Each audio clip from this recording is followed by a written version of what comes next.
मैं योगेश एक बार फिर से आप सभी दोस्तों का आपके अपने YouTube चैनल सक्सेस पर हार्दिक स्वागत करता हूँ। देखिए मेरे प्यारे भाई, आज फिजिक्स की हमारी यूनिट 2 की दूसरी क्लास है और दूसरी क्लास में हम पढ़ रहे होंगे यानी संधारित्र क्या होता है। देखिए मेरे प्यारे भाई, लेसन नंबर 4 यानी संधारित्र किसे कहते हैं, आप ये समझने की कोशिश कीजिए कि जैसे कि हमारे पास क्या है यूनिट नंबर 1 और यूनिट 1 में हमारे पास है संधारित्र तथा पैरावैल्यूतांक ये हमारे पास आ जाता है आपका चीज। ठीक है, यूनिट 1 का संधारित्र तथा पैरावैल्यूतांक हमारे पास आज लेसन है। देखिए, यदि मैं आपसे ये कहूं कि चालक क्या होता है, सबसे पहले तो यही पॉइंट आपको याद रखना है कि चालक क्या होता है। चालक होता क्या है? चालक होता है वे पदार्थ जिनमें वैद्युत क्षेत्र के कारण आवेशों का प्रवाह होता है, यानी ऐसे चालक जिसमें वैद्युत क्षेत्र के कारण वैद्युत आवेशों का प्रवाह होता है वे चालक कहलाते हैं। आप ये कह सकते हैं कि वे चालक वे पदार्थ जिनमें बाह्य वैद्युत क्षेत्र के कारण इसके बाह्य वैद्युत क्षेत्र के कारण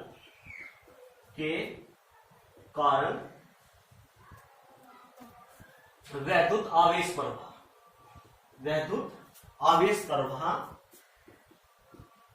आवेश प्रवाह होता है।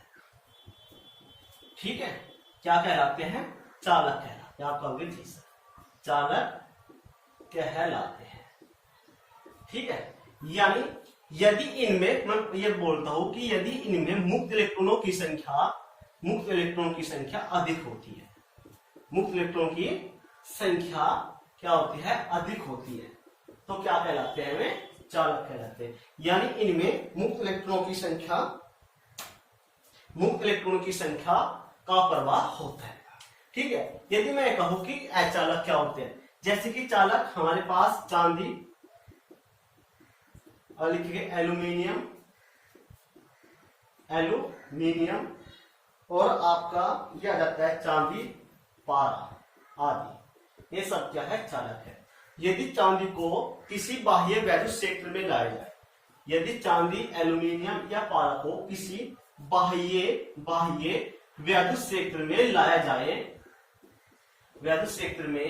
लाया जाए तो इनमें आवेशों का प्रभाव बहुत अधिक हो जाता है, जिसके कारण ये सब क्या कहलाती है? चालक कहलाती है। आप कहोगे जी सर। उसके बाद हमारे पास आ जाता है अचालक। क्या? अचालक या इसे दूसरा नाम बोल देते हैं, इसका नाम विद्युत रोधी, क्या बोल देते हैं? विद्युत रोधी या पैरावैद्युत। ठीक है, या विद्युत रोधी। ठीक है, यानी इसका क्या मतलब है कि अचालक क्या होता है? यानी ऐसे चालक जिन्हें बाह्य वैद्युत क्षेत्र में लाने पर उनमें वैद्युत आवेश का प्रवाह बिल्कुल भी नहीं होता, वे क्या कहलाते हैं? अचालक कहलाते हैं। ठीक है, समझ में आई बात? मैं क्या बोलना चाहता हूं, वे पदार्थ जिन्हें वैद्युत क्षेत्र के बाह्य वैद्युत क्षेत्र के में लाने पर आवेशों का प्रभाव बिल्कुल भी नहीं होता, वे आपके अचालक कहलाते हैं। जैसे मैं बात करता हूं रबड़, कांच, लकड़ी, ये सब पदार्थ कैसे हैं? अचालक होते हैं। आप कहोगे जी सर। तो यहाँ पर पूरे चैप्टर में हमें यही सीखना है कि चालक अचालक के ऊपर किस प्रकार एक आवेश कार्य करता है, ये हम चैप्टर में बेटा सीखने वाले हैं। चलिए अगला आप हेडिंग डालिए। देखिए, आप हेडिंग डालिए। आपको क्या करना है, आप जहां पर भी हो आपको एक शांत माहौल में बैठना है और शांत माहौल में बैठने के बाद आपको एयरफोन, अपने मोबाइल फोन में एयरफोन लगा सकते हो और आप जिस जिस नोट्स में भी आप इस काम को नोट कर रहे हैं वो रेड यानी आप किसी भी पेन का यूज कर सकते हैं, लेकिन जब आप पढ़ो तो आप एक रजिस्टर लेके जरूर नोट करते रहिए मेरे प्यारे। चलिए अगला हेडिंग डाल दिया। तो चालक क्या होते हैं? वे पदार्थ जिनका बाह्य वैद्युत क्षेत्र के कारण वैद्युत आवेश प्रवाह होता है चालक कहलाते हैं। यानी इनमें मुक्त इलेक्ट्रॉन की संख्या बहुत अधिक होती है, जैसे कि चांदी, एल्यूमिनियम, पारा आदि। उसके बाद अचालक आ जाता है। अचालक क्या होते हैं? बाह्य या परावैद्युत विद्युत रोधी रबड़, कांच, लकड़ी। यानी यदि इन्हें बाह्य वैद्युत क्षेत्र के अंदर लाया जाए तो इनमें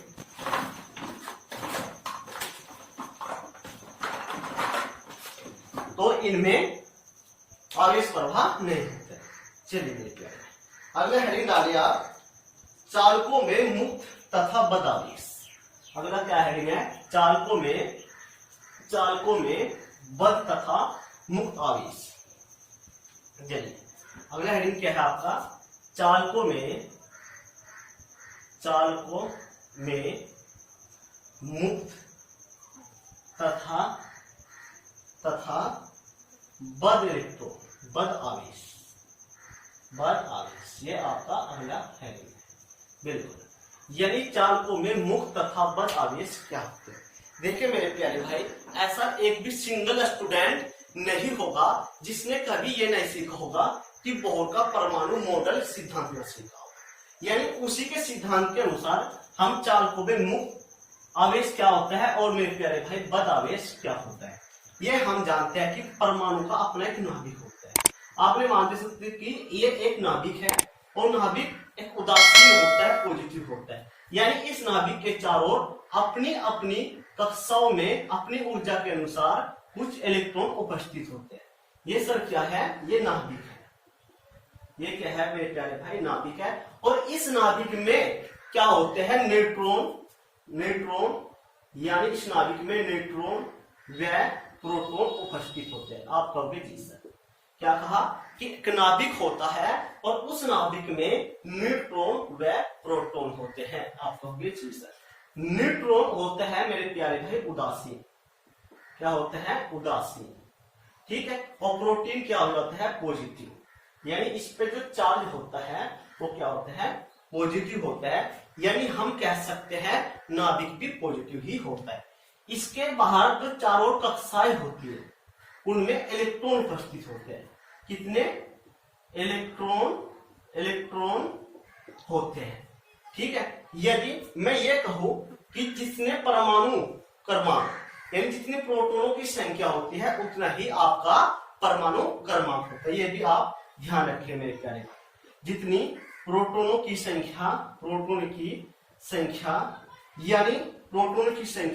तथा इलेक्ट्रॉनों की संख्या समान होती है। आपका भी प्रोटॉनों की संख्या तथा इलेक्ट्रॉनों की संख्या बराबर होती है। चलिए ठीक है। यानी हमको क्या ज्ञात करना है? हमें ज्ञात करना है कि चालकों में मुक्त इलेक्ट्रॉन कौन से होते हैं।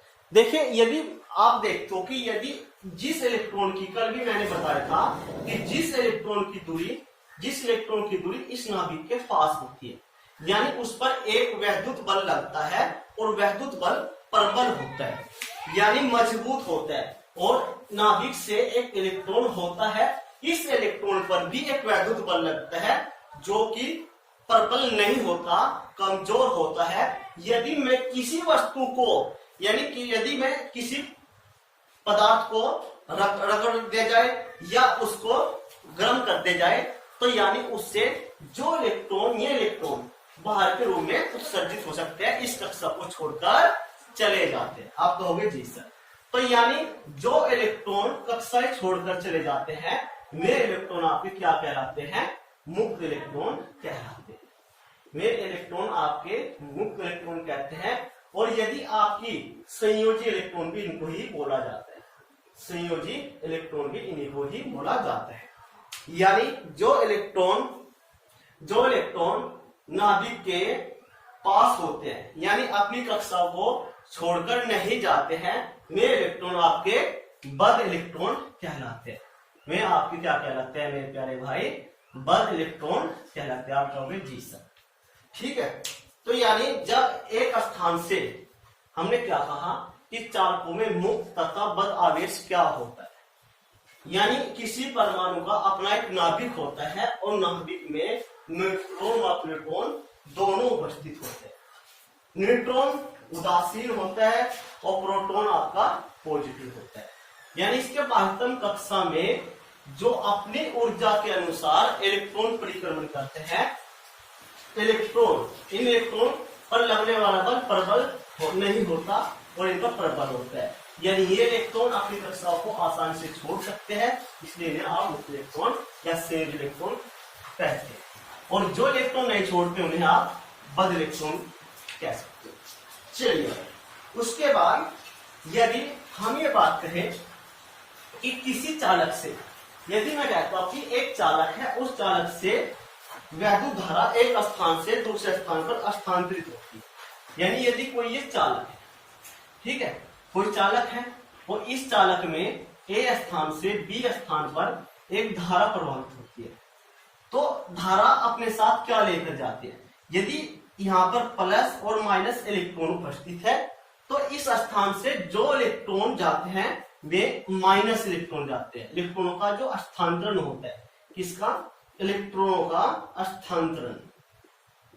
स्थानांतरण होता है, तो वे किस इलेक्ट्रॉन अपने साथ नेगेटिव चार्ज लेकर जाते हैं। आप कहोगे जी सर, ठीक है, और पॉजिटिव अपने स्थान पर सेम रहते हैं। तो यानी हम ये बोल सकते हैं जो इलेक्ट्रॉन का स्थानांतरण होता है तो ही उसमें धारा प्रभावित होती है। यानी जिस चालक में मुक्त इलेक्ट्रॉन अधिक होते हैं वह चालक कहलाता है और जिसमें मुक्त इलेक्ट्रॉन नहीं होते वह अचालक कहलाते हैं। आप कहोगे जी सर। चलिए, अगला हेडिंग है वैद्युत धारिता की अभिधारणा तथा इसकी परिभाषा। अगला हेडिंग क्या है? वैद्युत धारिता की अभिधारणा। वैद्युत धारिता की अभिधारणा। चलिए, वैद्युत धारिता की अभिधारणा क्या होती है?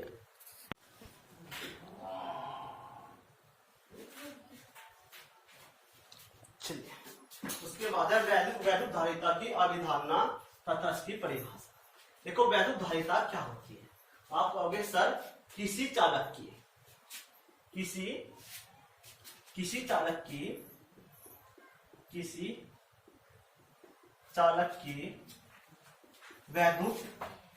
वैद्युत आवेश ग्रहण करने की अक्षमता। किसी चालक की वैद्युत आवेश ग्रहण करने की अक्षमता उसकी धारिता कहलाती है। उसकी वैद्युत धारिता कहलाती है, ठीक है, कहलाती है। यानी यदि किसी चालक की वैद्युत आवेश ग्रहण करने की अक्षमता, यानी वह चालक कितना आवेश ग्रहण कर सकता है, वह चालक कितना आवेश ग्रहण कर सकता है, उसकी अक्षमता उसकी धारिता कहलाती है। यानी वैद्युत आवेश ग्रहण की करने की क्षमता। यदि आवेश को बढ़ाया जाए, आवेश को बढ़ा दिया जाता है तो उसका विभव भी बढ़ जाता है। आप कहोगे जी सर, ठीक है, बढ़ जाता है। यानी किसी चालक की वैद्युत आवेश ग्रहण करने की अक्षमता, यानी वैद्युत आवेश ग्रहण करने की अक्षमता उसकी धारिता कहलाती है। यदि आवेश को बढ़ा दिया जाए तो उसका विभव भी बढ़ जाता है। यानी ये मान कह सकते हैं कि जो विभव है, यानी यदि आवेश की मात्रा किसके प्रोपोर्शनल होती है या किसके अनुक्रमानुपाती होती है, वह V के अनुक्रमानुपाती। यानी यदि आवेश बढ़ता है तो विभव भी बढ़ेगा, यदि आवेश कम होता है तो विभव भी कम होगा। यह बात आपको ध्यान रखनी होगी। क्यों बराबर, हम इसे बराबर करने के लिए यहाँ पर मान लेते हैं सी, यानी सी, जहां सी क्या है, जहां सी एक नियतांक है, एक नियतांक है, यानी इस सी को ही क्या कहा जाता है, इस सी को क्या कहा जाता है, वैद्युत धारिता कहा जाता है, वैद्युत धारिता कहा जाता है। यानी यदि मैं कहूं कि वैद्युत धारिता को किससे प्रदर्शित करते हैं, आप कहोगे सर सी, तो सी की वैल्यू क्या आ जाती है, सी बराबर क्यू बटे बी। क्यों क्या है, हमारे पास दिया गया आवेश, और बी क्या है, विभव, यानी दिया गया आवेश। ऐसा मान सकते हैं किसी चालक की वैद्युत धारिता चालक को दिए गए आवेश तथा चालक के विभव में, चालक को दिए गए आवेश तथा चालक के विभव में हुई वृद्धि का अनुपात उसकी वैद्युत धारिता कहलाता है। ठीक है, किसी चालक को दिया गया आवेश, ऐसा लिख सकते हो आप, किसी चालक को दिया गया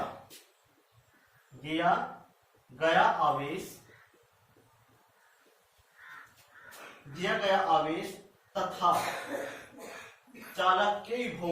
तथा चालक के विभव में वृद्धि के अनुपात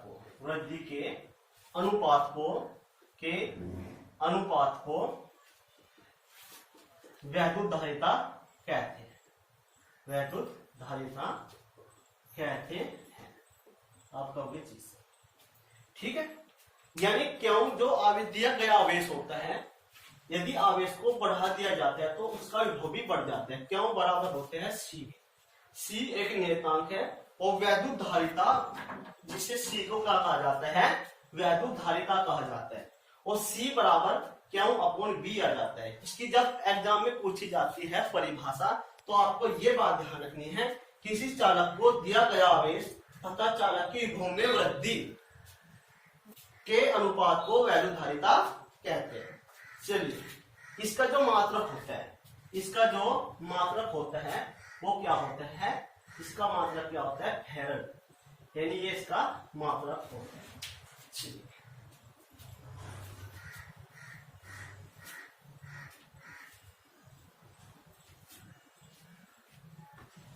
यानी इसका मात्रक क्या होता है मेरे प्यारे भाई,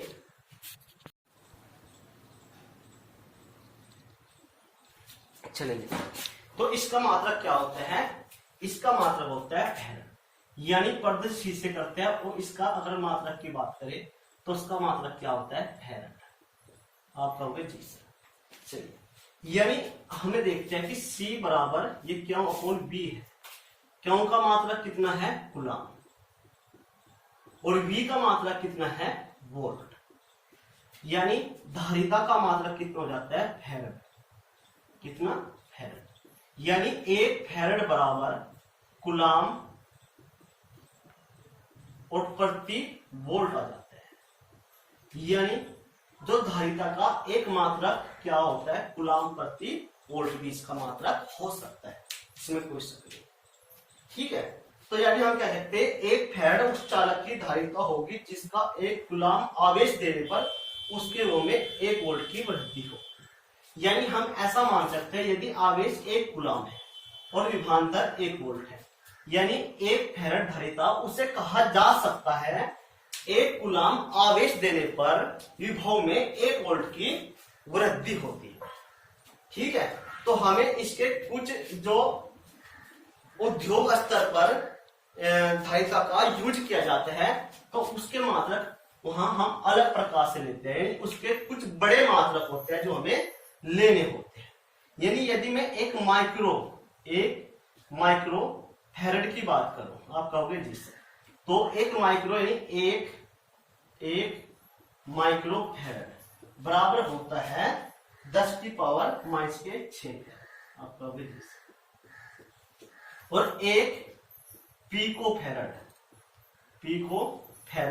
यानी 1 पीको फैराड बराबर होता है 10 की घात -12। यानी ये जो धारिता के मात्रक यूज किए जाते हैं, ये उच्च स्तर पर किए जाते हैं।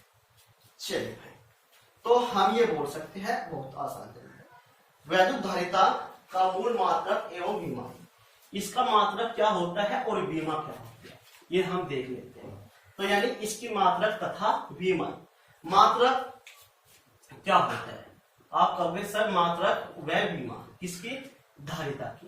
तो हमें फॉर्मूला आपसे बताया है कि C बराबर क्यों बराबर CV होता है, यानी C बराबर होता है क्यों इंटू V।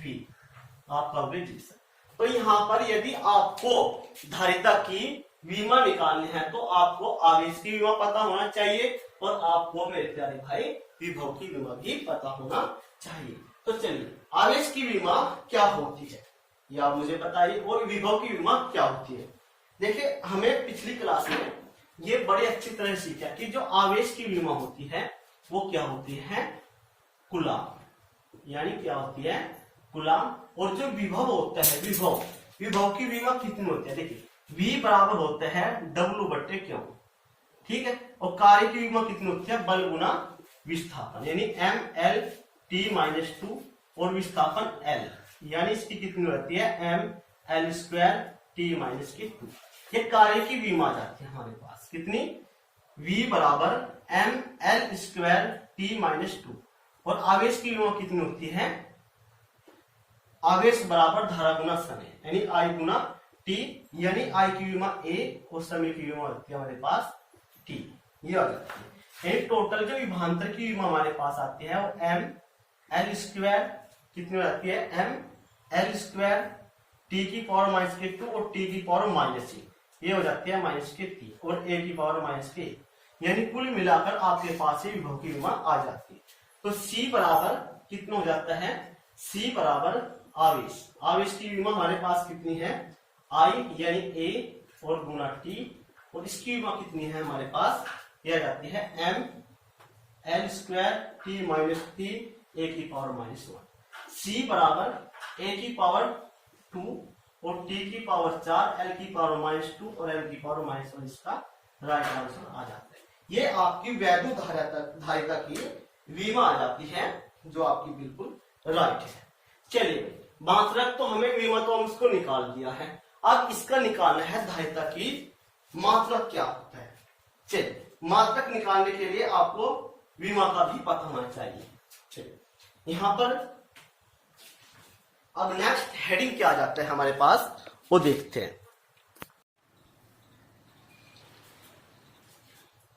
तो ये हमने यूनिट नंबर धारिता का पूरा चैप्टर आपके लिए समझाया, और ऐसे में आपसे उम्मीद कर सकता हूं कि आपको अच्छा भी लगा।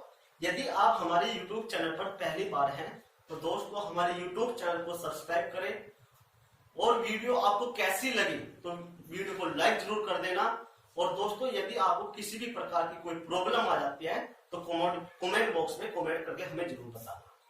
जल्दी मिलते हैं नेक्स्ट वीडियो के साथ, तब तक आप खुश रहिए, मस्त रहिए और अपनी जी और जान लाकर पढ़ाई करते रहिए। जय हिंद, जय भारत, नमस्कार दोस्तों।